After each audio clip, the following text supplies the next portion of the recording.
अभी किसी बात का रुख नहीं करूंगा, साइंस के नाते, साइंटिस्ट होने के नाते, जापान में पिछले कुछ दिनों में आए 1000 भूकंप और इस बात का डर कि एक बड़ी सुनामी मुंह बाए खड़ी हुई है, साइंस कितना सही मानता है इसे?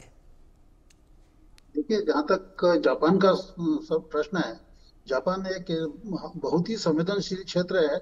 और जहाँ पर इतने ज्यादा कॉम्प्लिकेटेड इसका स्ट्रक्चर है, या हम कहें कि प्लेटो का इतना कॉम्प्लिकेटेड सेटअप है कि वहाँ पर इस तरह के भूकंप आना सामान्य है।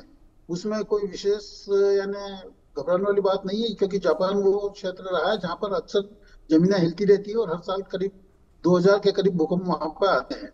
और जहाँ तक सुनामी का सवाल है, सुनामी उन्हीं भूकंपों में आती है जो एक तो समुद्र के अंदर आते हैं, दूसरा उनका मैग्नीट्यूड कम से कम 6.5 हो, बशर्ते कि वो अर्थक्वेक कम डेप्थ पे जनरेट हो। अगर अर्थक्वेक ज्यादा डेप्थ पे जनरेट होता है तो मैग्नीट्यूड 7+ होना चाहिए, तभी सुनामी आ सकती है, नहीं तो सुनामी नहीं आएगी। हम्म। और तीसरी चीज यह है कि सुनामी का जो प्रभाव होता है, जो लहरें उठती है, वो गहराई पे डिपेंड करती है कि भूकंप कितनी गहराई पर हुआ है। अगर भूकंप कम गहराई पे हुआ तो जो ऊर्जा है वो बड़ी बड़ी लहरें बनाती है, और भूकंप अधिक गहराई पे हुआ तो लहरें कम होती है। और जैसे जैसे लहर कोस्ट की तरफ आती जाती है, उनकी ऊंचाई बढ़ती जाती है।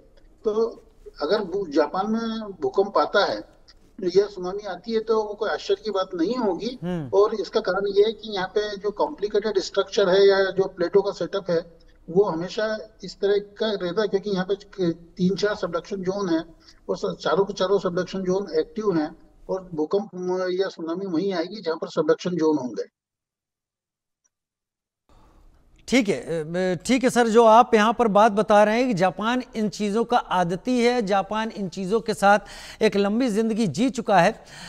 लेकिन अब क्योंकि मेरे साथ विष्णुप्रिया सिंह जी है न्यूमरोलॉजिस्ट के तौर पर, विष्णुप्रिया जी आपका बहुत स्वागत है। और कहते हैं ये जो भविष्यवाणी है जिसकी बात इस सबके आधार में है और जिसके चलते 80% फ्लाइट बुकिंग कैंसिल हुई हैं, जापान की लोग वहाँ पर जाने से कतरा रहे हैं, वो एक जापानी बाबा वेंगा मानी जाती हैं, लेडी तात्सुकी उनका नाम है, उन्होंने की थी। और उनकी पिछली कुछ भविष्यवाणियां सच साबित हुई। उन्होंने कहा 5 तारीख को एक बड़ी सुनामी आएगी। हालांकि अब 5 से अब थोड़े सा दिन आगे बढ़ चुके हैं, लेकिन क्या ज्योतिष, न्यूमरोलॉजी, इस तरह की भविष्यवाणियां क्या संभव हो सकती हैं? और न्यूमरोलॉजी में तो कहा जाता है कि 5 नंबर न्यूट्रल होता है, उसका कोई दुश्मन नहीं होता। तो उस दिन तबाही के साइन कैसे दे दिए गए? जी, धन्यवाद आपका मुझे इस शो पे बुलाने के लिए पहले तो। और देखिए राजीव जी, जब अचानक से इतना बड़ा अनएक्सपेक्टेड हादसा हो जाए कि 14 दिन में 1000 बार भूकंप आ जाना, तो इसे आप नॉर्मल नहीं बोल सकते। और तब हमारा दिमाग एक बार को इस चीज में चला ही जाता है कि कहीं ना कहीं कुछ तो गड़बड़ है। तो जब हम भविष्यवाणी की बात करते हैं, जो कि आपने पहले बताया कि हुई हुई है, जिन पे लोग भरोसा करते हैं, तो देखिए हर प्रकार के लोग होते हैं। कुछ लोग भविष्यवाणियों पे भरोसा करते हैं, कुछ लोग नहीं करते हैं। लेकिन अगर हम उसे थोड़ा वार्निंग सिग्नल की तरह ले लें और थोड़े से प्रिकॉशंस फॉलो कर लें, तो उसमें मुझे लगता नहीं है कि कोई हर्ज है। बिकॉज देखा जाए तो कुछ भविष्यवाणी अगर सही नहीं भी हुई तो आधी से ज्यादा सही हुई भी है। और अभी सर ने भी जो बात बोली थी कि चलिए जापान ऐसी जगह ही है जहाँ पे अर्थक्वेक बहुत कॉमन है, लेकिन बहुत अनएक्सपेक्टेड सी चीजें और इतनी ज्यादा हो जाए तो हमें प्रकृति को और नंबर्स को, चाहे हमारी जो एस्ट्रोलॉजी है, उसको भी थोड़ा सा हमें ध्यान में ले लेना चाहिए, क्योंकि वो हमेशा सिग्नल्स देती है। अब रही बात, आपने नंबर 5 की करी, और मैं आपको बता दूं कि सिर्फ नंबर 5 का नहीं राजीव जी, नंबर 3 का और नंबर 7 का भी बहुत बड़ा खेल है इसमें। हम्म। कहते हैं कि आपने देखा होगा कि 21 जून से ये सब शुरू हुआ, हम्म। तो वो नंबर 3 को डिपिक्ट करता है। हम्म। और उसके बाद जापान को जनरली उसका कैलकुलेशन 6 आता है, बट हम नंबर 7 से उसे कैलकुलेट करते हैं। हम्म।